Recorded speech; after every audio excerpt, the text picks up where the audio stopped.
행복한 안식일입니다. 네, 2023년이 얼마 남았습니까? 이제 보름 남았다라고 하니까 연말 분위기가 많이 나는 것 같습니다.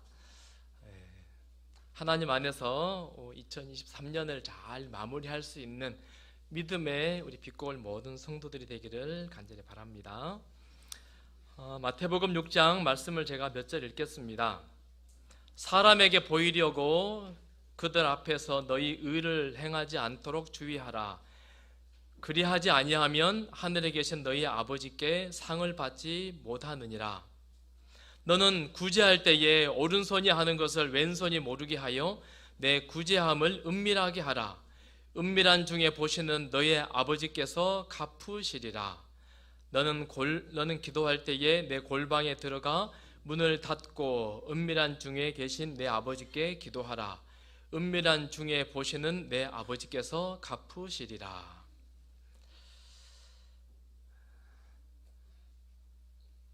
문제입니다. 내 그림의 공통점은 무엇일까요? 자, 우리 어린이, 학생, 청년들에게 먼저 기회를 주겠습니다. 사르밧 과부, 목자, 예수님께 와서 경배했던 목자들, 동방 박사들, 그리고 오병이어 도시락 갖고 왔던 어린이. 자, 공통점이 뭘까요? 전 너무 쉽게 맞출 줄 알았더니. 자, 누가 손 들었어요? 누구죠? 네. 크게 말해보세요. 네, 안 들리네. 자, 어른들 중에 혹시 공통점 아십니까? 모든 것을 드렸다. 글쎄요. 자, 예수님? 어린이? 저는 너무 쉽게 맞출 줄 알았더니 선물까지 준비했는데. 자, 공통점은 이름이 없습니다. 이름을 모른답니다. 저는 오늘 설교 제목 보고 바로 맞출 줄 알았는데. 그래요? 예. 정말 위대한 일을 한 사람들입니다. 사르밧 과부. 만약에 사르밧 과부가 없었다면 구약을 대표하는 선지자 엘리야가 어떻게 되었을까요? 마지막 남은 떡 한 조각.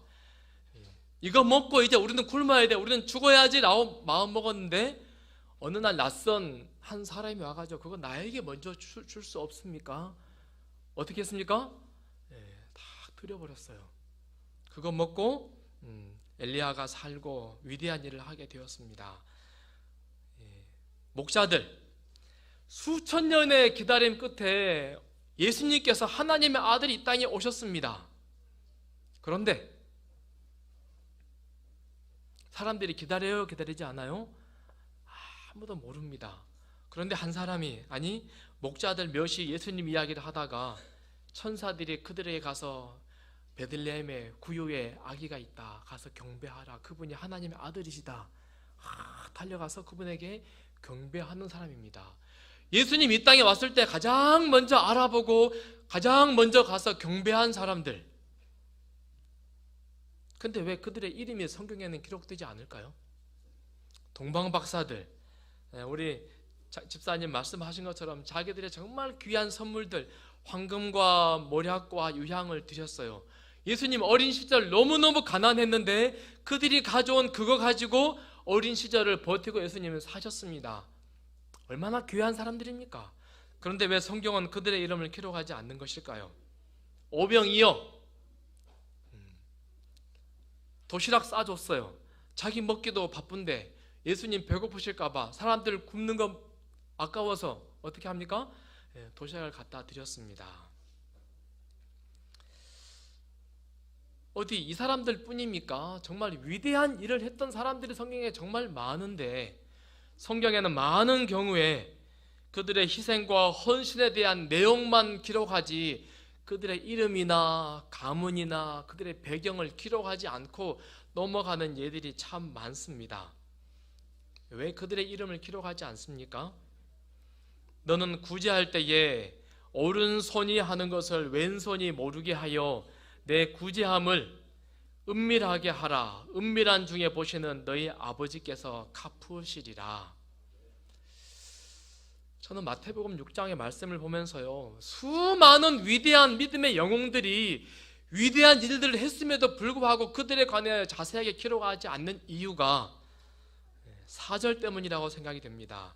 내 구제함을 은밀하게 하라. 은밀한 중에 보시는 너희 아버지께서 갚으시리라. 누가 갚으신다고요? 사람에게 칭찬받는 거 말고 하나님께서 갚으신다라고 하는 모습을 강조하기 위해서 그 사람들의 이름들을 성경이 의도적으로 기록하지 않았다라고 생각이 되어집니다. 마태복음 6장에 보면은요, 은밀하게 해야 하는 것 3가지를 말하고 있습니다. 첫 번째, 구제, 은밀하게 해라. 두 번째, 기도, 은밀하게 해라. 세 번째, 금식, 은밀하게 해라 라고 이야기하고 있습니다. 다른 말로 말하면 의로운 행동, 영적인 일을 함에 있어서 그 동기가, 목적이 순수해야 한다. 오직 누구만 보이도록 하나님만 바라고 보고 하나님만 기억하고 그 일을 하라라고 이야기하는 것입니다. 얼마 전에 그런 일이 있었다 그래요. 어느 회사에서 비서가 불이웃 돕기 성금을 가지고 어느 신문사로 찾아갔답니다. 돈을 딱 내밀면서 이거 이번 신문에 날짜 나올 때 우리 사장님 얼굴도 같이 나옵니까? 회사 이름까지 같이 해가지고요. 했더니 신문사에서 말하기를 우리 신문사에서는 일정 금액 얼마 이상 될 때만 얼굴이 나옵니다. 근데 조금 부족하네요. 자, 비서가 어떻게 했을까요? 어떻게 했을까요? 그래요. 그리고는 봉투 밀었다가 가지고 거길 나갔다라고 하는 이야기가 있습니다. 동기가 무엇입니까? 숨은 의도가 뭐예요? 우리를 좀 알리다라고 하는 건 아닙니까? 그거 안 해준다 그러니까 그가 했던 모든 헌신을 다 접어버리고 가지고 돌아갔더라라고 하는 것입니다. 성경은 그래서 이야기합니다. 사람에게 보이려고 너희 의를 행하지 않도록 주의하라. 근데요, 주의하라라고 하는 이 원어의 의미는요, 항상 생각하라, 또 마음을 집중시켜라 라고 하는 뜻이랍니다. 여러분, 이 말씀을 잘 보셔야 됩니다. 무엇인가 의로운 행동, 영적인 행동, 좋은 일을 할 때에는 항상 뭐하라? 주의하라. 뭐 하도록 주의하라? 항상 생각하라, 마음을 집중하라 라고 말합니다. 뭐 하지 않도록, 사람에게 보이지 않도록 깊이 생각하고 집중하라 라고 지금 성경은 우리에게 이야기합니다. 우리가 뭔가 선한 일을 하고 영적인 아름다운 일을 할 때에는 오직 하나님 앞에 은밀한 중에 보시는 그분 앞에 내가 서 있다라고 하는 것을 기억하며 그렇게 일하고 그렇게 모습을 보여라 라고 지금 말씀하는 것입니다.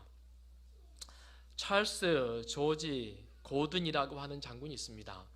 잘 모르시죠? 우리는 영국에서 말하자면 세종대왕 같은 분이라고, 이순신 장군 같은 장군이랍니다. 33번이나 아주 대승을 거둔 아주 유명한 장군이랍니다.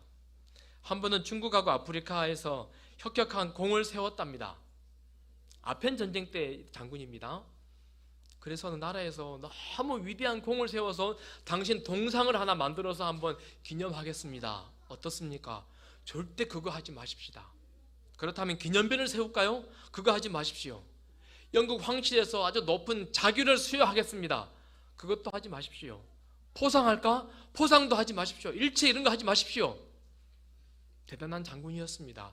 그래서 그래도 뭔가를 기념해야겠다 생각이 되어서 나라에서 금으로 메달을 하나 만들어서 배달해 주었답니다. 그리고는 이분이 1885년에 드디어 죽었어요. 그리고는 장례를 치른 다음에 유품들을 쭉 정리하는데요, 전에 받았던 10년 전에 받았던 이 메달이 안 보이는 거예요. 가족들도 몰라요. 어디 갔나? 열심히 찾았습니다. 막 수소문 하다 보니까는 10년 전에 맨체스터에서 큰 기근이 있었는데 이 메달을 녹여가지고 아무도 모르게 그들에게 다 이걸 나눠 주었다라고 하는 사실을 알게 되었습니다. 유족들이요, 그때 혹시 일기장이 있을까 하고 일기장을 열어봤습니다. 이렇게 기록되어 있는 거예요. 나는 오늘 세상에서 가장 귀하게 여기던 선물을 누구께 바쳤다? 그리스도께 바쳤다. 제가 이 문장 읽는데 마음이 울컥했습니다. 나는 가장 귀중한 것을 사람들에게 나눠 주었다가 아니고 누구에게 바쳤다? 그리스도께 바쳤다. 그렇습니다. 우리의 선행은 사람 보이라고 사람에게 하는 것이 아니고 누구에게 하는 거예요?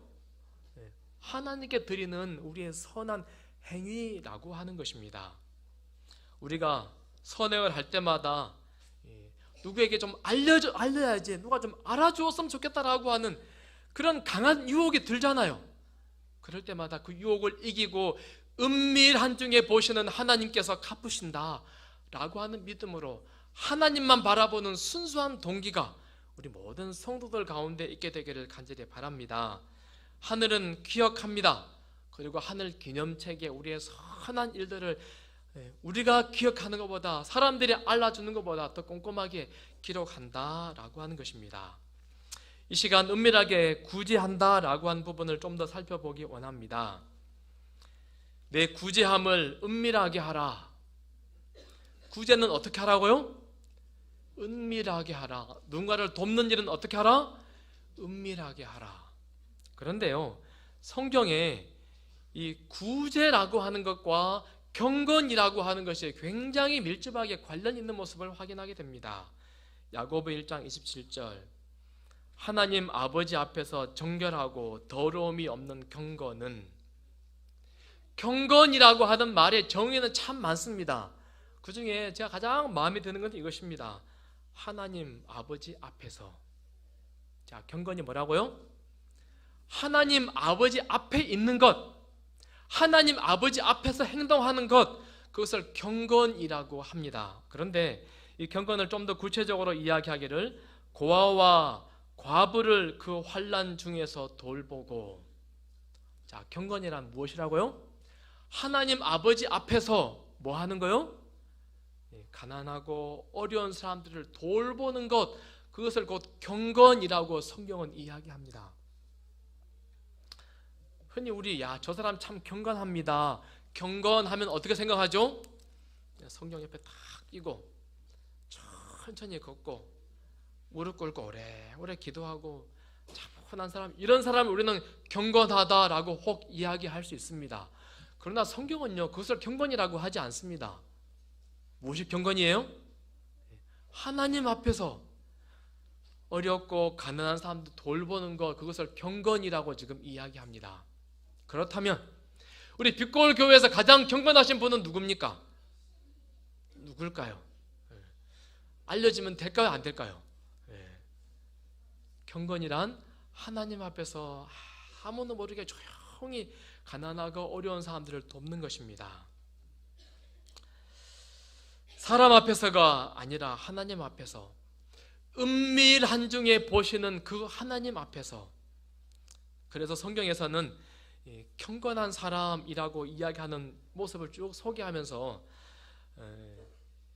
정말 믿음의 사람들이 선하고 아름다운 일을 많이 했는데도 불구하고 그들의 이름들을 의도적으로 기록하지 않는다라고 하는 생각이 들었습니다. 다시 말하면 우리도 그런 사람이 되라라고 지금 말씀하시는 것입니다. 특별히 경건한 사람 고넬료가 그런 사람이었죠. 가이사랴에 고넬료라 하는 사람이 있으니 이달리아 부대라 하는 군대의 백부장이라. 그가 경건하여 온 지방과 더불어 하나님을 경외하며 백성을 많이 구제하고 하나님께 항상 기도하더니. 다시요, 경건이라고 하는 것은 하나님 앞에서 구제하는 것, 그리고 기도하고 경건이 굉장한 밀접이 관련이 있다라고 하는 것입니다. 자, 고넬료가 사람들을 어떻게 구제했을까요? 어떻게? 사도행전 10장 4절에는 고넬료가 주목하여 보고 두려워 이르되 주여 무슨 일이니까? 천사가 이르되 내 기도와 구제가 하나님 앞에 상달되어 기억하신 바 되었으니.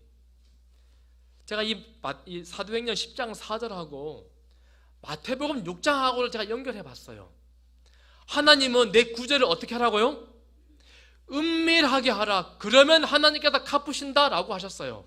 근데 보니까요, 고넬료가 그의 기도와 구제가 하나님께 상달되었답니다. 다시 말하면 은밀하게 이 일들을 했다라고 보여집니다. 고넬료는 경건한 사람이었습니다. 항상 하나님 앞에 있다라고 하는 믿음으로 그는 사는 사람이었습니다. 그래서 은밀하게 이런 일들을 그가 했다라고 보여집니다. 어느 날 베드로가 그의 집에 왔습니다. 고넬료가 어떻게 하죠? 베드로 앞에서 무릎을 꿇고 우리가 다 누구 앞에 있습니다? 하나님 앞에 있습니다. 피식민지입니다. 얼마든지 자기가 부릴 수 있는 사람이지만 베드로 앞에서 무릎 꿇고 우리가 하나님 앞에 있습니다 라고 말하는, 그게 그의 신앙이고 그의 삶의 모습이었습니다. 언제나 하나님 앞에 있다라고 하는 믿음, 그리고 그의 기도와 그의 구제가 상달되었습니다. 아마 그는 사람들에게 내가 구제하고 있습니다, 내가 이런 일을 합니다, 자랑하지 않는 사람이었던 게 분명합니다. 왜냐하면 그의 구제가 하나님께 상달되었기 때문에 그렇습니다. 그가 상을 받습니다. 고넬료가 어떻게 하나님의 갚으심을 받습니까? 고넬료가 그의 친척과 가까운 친구들 모아 기다리더니 그날 무슨 일이 있죠? 44절, 베드로가 이 말을 할 때에 성령이 말씀 듣는 모든 사람에게 내려오시니. 고넬료가 상을 받았습니다. 무슨 상 받았습니까? 성령 충만. 혼자요? 아니요. 자기 친지들, 자기 가족들이 다 성령 충만을 경험한 것입니다. 자기 친구들까지도 성령이 임재하셨습니다. 초대교회에서 처음 있는 일입니다. 이방인들이, 그것도 한 명이 아니고 이렇게 다수가 성령 충만을. 이유가 무엇입니까? 그의 구제가 하나님께 상달되었기 때문입니다. 은밀하게 열심히 돕는 그 모습, 이방인이지만은 특별한 기적의 역사가, 성경의 한 페이지가 바뀌는 장면을 그가 선두에 서서 이 일을 했다라고 하는 것입니다. 우리 빛고울교회 성도들도 이런 경험들이 많이 있으면 참 좋겠습니다. 우리의 구제가, 우리의 기도가 하나님께 상달되어지기를 간절히 바랍니다. 그리함으로 이 마지막 시대에 성령의 충만한 경험을 나와 우리 가족과 우리 친구들이, 우리 교회가 경험하게 되기를 간절히 소원합니다. 방송실 혹시 오디오 나올까요?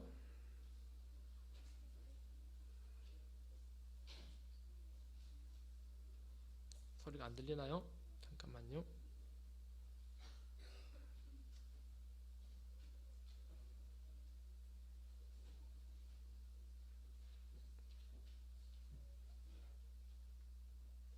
안 돼요? 네, 화면만 보시게요. 얼굴 없는 천사 이야기 많잖아요. 올해 5월달에 있었던 이야기입니다. 한 사람이 동사무소를 조용히 방문했습니다. 거의 복면을 다 썼습니다. 아무도 모르게. 그리고는 모명세를 하고는 동사무소 들어갑니다. 그런데 어떻게 들어가냐면요, 보세요. 들어가가지고 지금 어디 있습니까? 기둥 뒤에 숨어 있어요. 그리고는 기둥 옆에 살짝 와가지고는 아무도 모르게 전달해 주세요 주고 떠납니다. 가방 주시면서 받아보라고 하셔서 얼떨결에 받았어요. 성함이랑 인적사항 여쭤보았더니 물어본과 동시에 나가버렸습니다. 그리고 손에, 그 속에 편지가 하나 담겨 있었습니다. 내용이 이렇습니다. 안녕하세요. 저는 하나님을 믿는 사람이며 광교에 살고 있습니다. 생활비에서 아껴 여러 해 동안 적금 들어 5천만 원을 만들었습니다. 코로나로 어려운 여러 가정에게 조금이나마 도움이 되었으면 합니다. 감사합니다. 그리고 인적사항을 남기지 않았습니다. 근데 제가 특별히 여기 감동인 것은요, 그냥 줘도 되는데 앞에 두 문장에 제게 두 줄이 감동이었습니다. 뭐라 적어놨습니까? 저는 하나님을 믿는 사람이며 광교에 살고 있습니다. 이게 유일한 인적사항이에요. 내용이 뭡니까? 자신을 밝히지 않지만 자기가 지금 누구 앞에 있다라고 하는 거예요? 하나님 앞에 있습니다를 지금 드러내는 것입니다. 이게 감동인 것입니다. 이 사람은 경건한 사람입니다. 자기를 드러내지 않고 아무에게도 알리지 않고 조용히 헌신하고 자기가 여러 개 아꼈던 물건들을 나눠주는 사람, 이게 경건입니다. 이게 경건입니다. 우리 뷰골 교회에 경건한 분들이 많이 계십니다. 제가 개인적으로 목사님 정말 필요한 일이 있습니까? 어려운 분이 있습니까? 조용히 제게 돈을 맡겨주는 분이 가끔 계세요. 얼마나 감사한지 모르겠습니다. 우리 올해 이거 굉장한 헌신해가지고 우리 LED랑 작업을 했잖아요. 혹시 우리 중에 누가 얼마 했다라고 아시는 분 계신가요? 우리 수석 장로님하고 재무 장로님하고 저만 알아요. 제가 누구에게도 누가 얼마 했다고 말해보지 않았어요. 혹시라도 내가 이만큼 했는데 우리 목사님이 왜 나한테 아무 말도 안 하지? 아무개 집사님, 아무개 장로님 감사합니다 말하지 않지? 혹시 서운했던 분 계십니까? 우리 성도들 가운데? 네. 아무도 저에게 그런 말씀 안 했어요. 목사님 왜 알아주지 않습니까? 경건이라고 하는 것은 하나님 앞에서 아무도 모르게 조용하게 헌신하는 것, 이것을 경건이라고 하는 것입니다. 우리 뷰골교회에 정말 경건한 분들이 많이 계셔서 참 감사드립니다. 연말 되니까 아까 우리 노지선 목사님도 왔다 가셨지만은 우리 불이웃 돕기, 남을 돕자라고 하는 그런 이야기들이 참 많이 있을 겁니다. 여러분 어떻게 하시겠습니까? 어떻게? 아무도 모르게 조용히 우리의 경건을 잘 드러내고 표현할 수 있으면 참 좋겠습니다. 하나님은 그런 사람들에게 고넬료에게 허락하셨던 성령을 허락하실 것 같습니다. 우리 모두가 그런 잔잔한 마음의 감동이 있게 되기를 바랍니다. 우리 다음 주에 우리 교회 이름으로 우리 남구청 가가지고 또 소년 소녀 가장들 우리 장학금 전달할 겁니다. 그리고 우리 스카이 아파트에 또 장학생 어려운 분들 우리가 도와주려고 또 장학금을 마련했습니다. 많은 분들이 동참해 주셔서 참 감사드립니다. 여러분들의 헌신으로 교회가 또 아름다운 일을 할 수 있음을 감사드립니다. 우리의 작은 정성들이 모아져서 하나님의 교회가 영광스럽게 이름이 올라가고, 저는 하나님을 믿는 사람이며 광교에 살고 있습니다. 이 정도의 은혜들을 많은 사람들에게 끼칠 수 있으면 참 좋겠습니다. 두 번째입니다. 은밀하게 또 무엇 해야 할까요? 은밀하게 기도하라 라고 말합니다. 저는 너는 기도할 때에 내 골방에 들어가 문을 닫고 은밀한 중에 계신 내 아버지께 기도하라. 은밀한 중에 보시는 내 아버지께서 갚으시리라. 기도를 왜 은밀하게 해야 합니까? 혹시 남들 보는 데서 하면 안 되나요? 굳이 골방에 들어가서 문을 꽉 걸어 잠그고 기도해야 하는 이유가 무엇일까요? 하나님은 그렇게 기도해야지만이 들으십니까? 성경에 보니까는요, 믿음의 사람들이 자기들만의 기도의 장소들 여러 곳 소개하고 있습니다. 다니엘 어디서 기도합니까? 자기 집에 들어가서 윗방에 올라가 예루살렘으로 향한 문을 열어놓고 기도합니다. 그리고 하루에 3번씩 규칙적으로 기도하고 있는 다니엘의 모습을 봅니다. 베드로는 어디서 기도합니까? 지붕에 올라가서 기도합니다. 당시 유대인들의 집 구조가 이렇게 되었답니다. 소위 옥상이죠. 거기에 가서 낮잠을 자기도 하고 물건들 이렇게 곡식을 널어놓기도 하고, 그러나 주로 비어 있습니다. 아무도 없는 지붕에 올라가서 기도합니다. 안나, 이 과부 어디서 기도합니까? 성전에 옵니다. 언제나 주야로 금식하며 기도함으로 섬기더니 항상 하나님의 성전에 와서 기도하는 사람이었습니다. 우리 예수님은 어디서 기도하십니까? 한적한 곳에서 기도하시니라. 예수님은 계속해서 산으로 기도하러 가셨다라고 하는 모습을 반복하여 설명하고 있습니다. 그렇다면 은밀하게 기도하라, 은밀하게 기도할 때 하나님이 들으신다, 갚으신다 라고 하는데, 우리 빛골 성도님들 여러분들은 어디에서 기도하고 계십니까? 여러분의 기도 장소는 어디입니까? 그분은 기도하는 장소들을 마련하셨다. 그분은 산속 한적한 곳에서 하늘 아버지와 교통하기를 즐기셨다. 이러한 교통을 통하여 그분의 거룩하고도 인간적인 영혼은 그날의 의무와 실현을 위한 힘을 얻었다. 기도하는 것을 말하기를요, 교통하기를 즐기셨다라고 말합니다. 이게 무슨 말입니까? 기도하기를 즐기셨다. 다른 말로 말하면 기도하는 것을 즐거워하셨다라고 하는 이야기입니다. 빛골 성도 여러분 기도 시간이 즐거우신가요? 기도 시간이 정말 즐거우신 분들 계신가요? 경험해본 분들만 아는 겁니다. 오래 기도하는 분만이 이 시간이 정말 즐거운 시간이다. 그리고 의무적으로 기도하는 분들은 기도 시간이 즐겁다고 모릅니다. 그리고 기도하지 않는 분들은 기도 시간이 즐겁다라고 하는 사실을 결코 이해할 수 없습니다. 예수님은 기도 시간이 즐거우셨습니다. 너무너무 그 시간이 행복했답니다. 영화 보는 것보다, 스포츠 게임 하는 것보다, 혹은 맛있는 레스토랑 가가지고 맛있는 음식 먹으면서 수다 떠는 것보다 뭐가 즐거워요? 기도 시간이 즐거우셨답니다.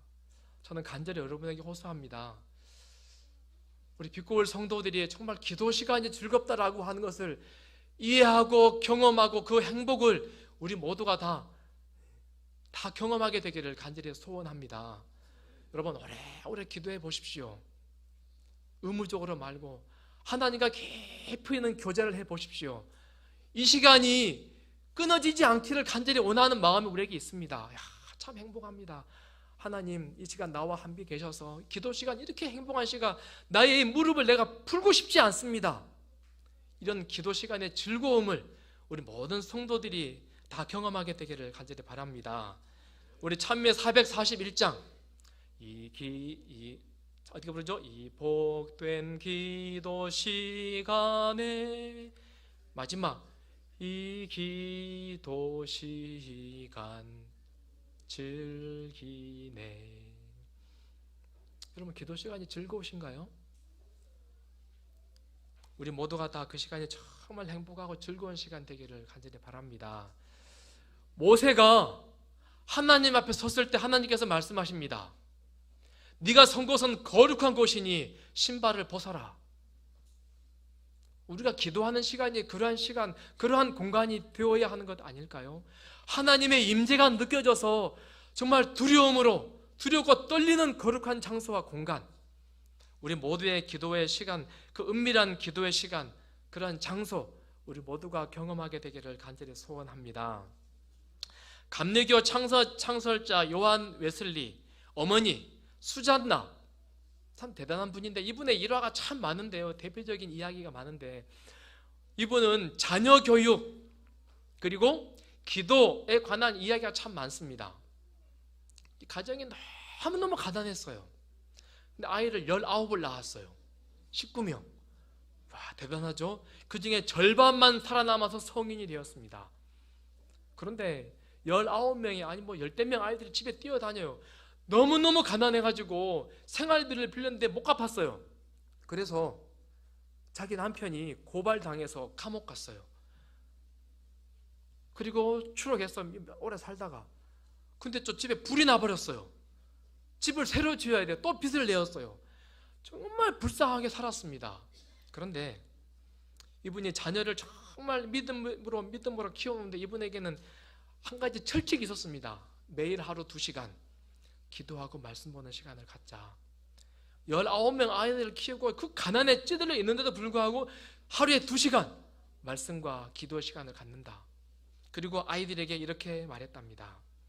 엄마가 부엌에 앉아 앞치마로 얼굴을 가리고 있는 모습을 보거든 하나님과 대화하는 줄 알고 방해하지 말아다오. 여러분 그림이 그려지시죠? 아이들이 옛날엔 집도 좁잖아요. 그런데 기도할 시간이 없는 것, 장소가 없는 것입니다. 어디서 기도해요?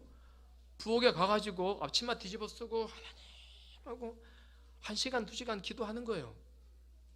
그 모습 보고 아이들에게 내가 하나님 만나는 중이니까 얘들아 방해하지 마. 은밀한 기도로 하나님과 깊은 교제를 하는 사람들이 있습니다. 하나님께 기도를 올리기에 부적당한 시간이나 장소는 없다. 그렇습니다. 은밀한 이 기도 장소란 꼭 골방에서뿐만 아니고 기도의 태도를 지금 말하고 있는 것 아니겠습니까? 어떤 사람은 교회 와서 기도하고, 어떤 사람은 골방에 가서 기도하고, 어떤 사람은 아이들이 떠들어서 생활에서 바쁜 상황 속에서도 이 앞치마 뒤집어 쓰고 기도하는 것, 그런 시간을 가져라라고 우리에게 지금 말씀하고 있는 것입니다. 엊그제 12월 2일 기도력을 보는데 제 마음에 굉장한 울림이 있었습니다.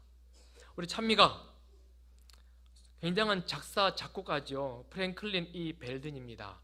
어제 저녁에 우리 송장로님 마지막 참미 불렀습니다.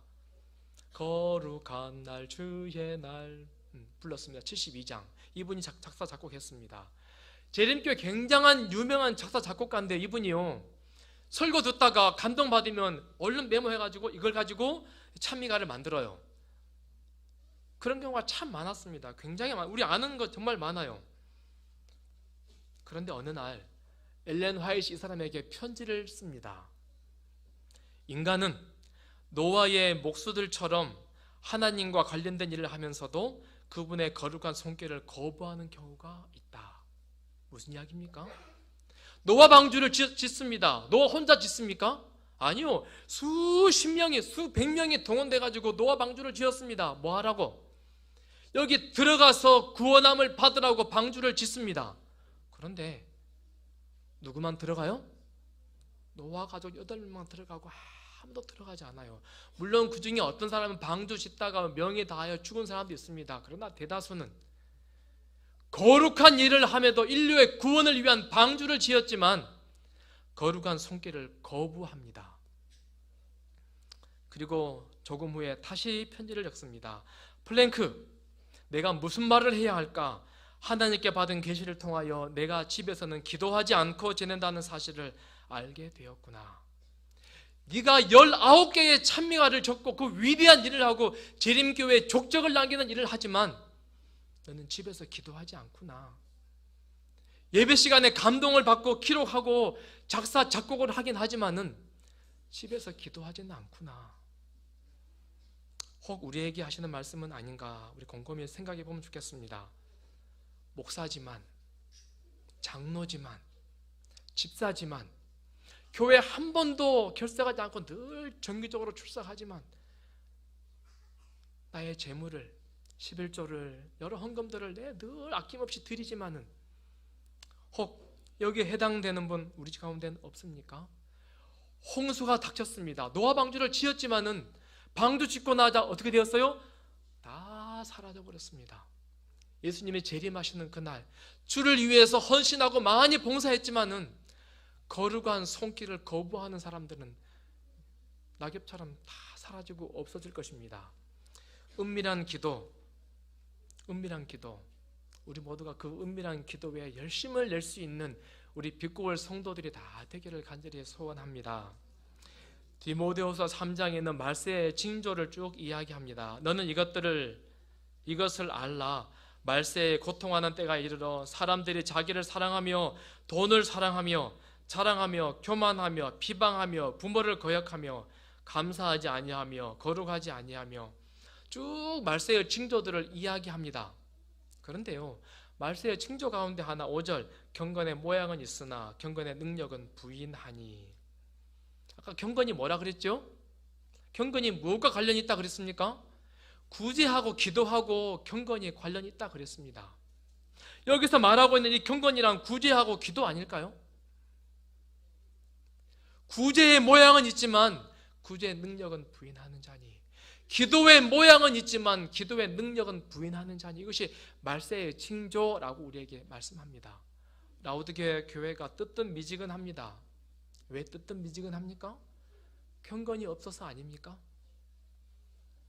예수님처럼, 제자들처럼 그렇게 기도하고 그렇게 구제하는 우리 빛고월 모든 성도들이 되기를 간절히 소원합니다. 기도의 모양은 있으나 기도의 능력은 부인하는 자니. 여기서 기도의 능력이 무엇입니까? 기도하여 세상이 천지가 개벽되는 기적을 경험하는 것도 기도의 능력일 수 있습니다. 그러나 그 기도의 능력이 어디에 먼저 능력이 경험돼야 됩니까? 나에게 간절히 오래 기도함으로 하나님의 임재를 느끼고, 야, 기도 시간이 정말 즐겁습니다. 이 두 손을 내가 풀고 싶지 않습니다. 이 무릎을 내가 그냥 일어나고 싶지 않습니다. 이 시간 너무 행복하고 좋습니다. 그 기도의 능력을 우리 모든 빛고울 성도들이 다 경험하게 되기를 간절히 소원합니다. 우리는 가정 안에서 기도할 것이요 무엇보다도 은밀한 기도를 등한히 하여서는 안 될 것이니 대개 그것이 심령의 생명인 까닭이다. 기도를 등한히 하면서 영원히 번영할 수는 없다. 우리가 건강한 신앙이 되기 위해서는 기도하는 것입니다. 제가 말씀을 준비하면서 참 많이 회개하고 또 제 마음의 결심을 많이 했습니다. 우리가 경건을, 아무도 모르게 하는 이 구제를, 그리고 하나님과 깊이 있는 이 경건의 능력, 기도 생활을 우리 모두가 다시 한번 깊이 결심하고 그러한 빛고울 성도들 되기를 간절히 바라며 말씀을 줄이겠습니다. 이 시간 개인적으로